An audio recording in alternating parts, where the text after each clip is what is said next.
चकाचौंध से भरे इस इंडस्ट्री में एक ऐसे शख्स ने कदम रखा जिसका इंडस्ट्री में कोई गॉडफादर नहीं था और आज वो बन गए हैं इंडस्ट्री के खिलाड़ी। जी हाँ, हम बात कर रहे हैं अक्षय कुमार के बारे में। जहाँ एक तरफ इंडस्ट्री में अपना पैर जमाने के लिए मेहनत कर रहे थे अक्षय कुमार, वहीं दूसरी तरफ अपना ड्रीम बॉलीवुड डेब्यू के लिए तैयार हो रही थी डिम्पल कपाड़िया की बेटी ट्विंकल खन्ना। तो आखिर कैसे हुआ इन दोनों का मिलन? दो अलग दुनिया को बिलोंग करने वाले ये दोनों एक कैसे हुए? चलिए आज हम आपको बताते हैं ये। अक्षय कुमार और ट्विंकल खन्ना की मुलाकात फिल्म फेयर के एक मैगजीन शूट के दौरान हुआ था और वहाँ पर ट्विंकल को देखते ही Akshay had a crush on her. इस बारे में अक्षय ने एक इंटरव्यू में खुलकर बोला भी था। He had said, I met Twinkle for the first time during a photo session with Jayesh Seth for Filmfare. I still have that photograph. Thank you Filmfare. लेकिन इन दोनों के बीच प्यार इनकी फिल्म इंटरनेशनल खिलाड़ी के शूट के दौरान हुआ और अक्षय ने बताया था कि कौन सी क्वालिटी ने किया था उन्हें ट्विंकल की ओर attract. He said, Twinkle is one of the most wonderful, talented and headstrong women.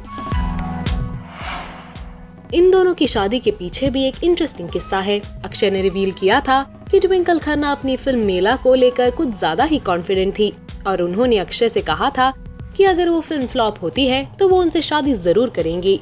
और देखो, फिल्म बॉक्स ऑफिस पर पिट गई और अक्षय और ट्विंकल एक हो गए। इनकी शादी काफी लो की थी और किसी ने ये एक्सपेक्ट नहीं किया था कि ये ऐसे शादी करेंगे। उनके डिजाइनर फ्रेंड अबू जानी और संदीप कोसला के घर पर केवल 50 लोगों की मौजूदगी में दोनों ने शादी की। आमिर खान उन चंद गेस्टों में शामिल थे। एक और इंटरेस्टिंग बात आपको बताते हैं। अक्षय से शादी करने से पहले ट्विंकल ने 2 चार्ट्स बनाए थे।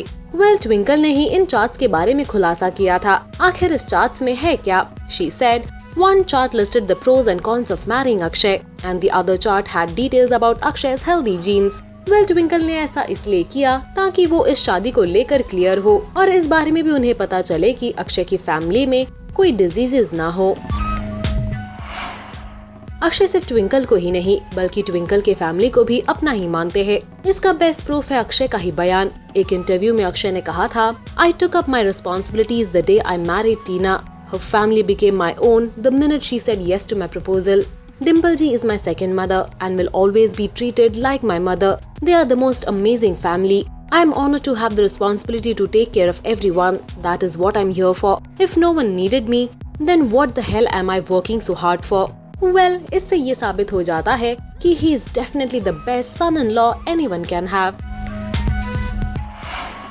आपको बता दे कि हर कपल की तरह इन्हें भी काफी मुश्किलों से गुजरना पड़ा था। शिल्पा शेट्टी ने एक इंटरव्यू में खुलेआम कह दिया था कि अक्षय कुमार उनके साथ 2 टाइमिंग कर रहे थे और कि ही वाज चीटिंग। लेकिन ये भी शिल्पा ने कहा कि उन्हें ट्विंकल से कोई नाराजगी नहीं है क्योंकि ये सिर्फ और सिर्फ अक्षय का ही फॉल्ट है। शिल्पा ने इस बारे में कहा था, Akshay Kumar used me and conveniently dropped me after he found someone else. The only person I was upset with was him. But I'm sure he'll get it all back. It's not easy to forget the past so soon, but I'm glad I have had the strength to move on. Today he is a forgotten chapter. As far as I am concerned, I will never work with him again. लेकिन इन बातों का अक्षय और twinkle के life में कोई असर नहीं हुआ। इनके 2 बच्चे हैं अब, आरव और Nitara, and they are a happy family. लेकिन कुछ भी हो, कंट्रोवर्सीज पीछा तो नहीं छोड़ेगी। दोनों लीगल पछड़े में भी फंसे हैं। अक्षय ने एक रैंप वॉक किया था एक जीन्स ब्रांड के लिए और ट्विंकल से अक्षय ने कहा था कि जब वो उनके पास आए तब उन्हें उनके जीन्स के बटन को अनबटन करना है और जब ट्विंकल ने ऐसा किया तब उनके अगेंस्ट लीगल एक्शंस लिए गए बिकॉज ये पब्लिकली कुछ ऐसा करना एक्सेप्टेबल नहीं था। अक्षय अक्सर अपनी बीवी की तारीफ करते रहते हैं। वो मानते हैं कि ट्विंकल से शादी करना उनके लाइफ का बेस्ट डिसीजन था।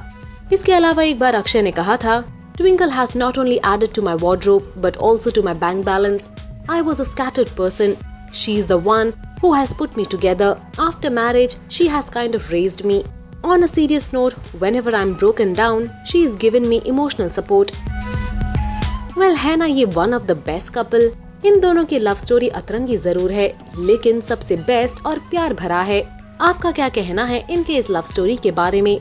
हमें कमेंट सेक्शन में बताना ना भूले Also do like, follow and subscribe to Bollywood Now on Facebook, Instagram and YouTube.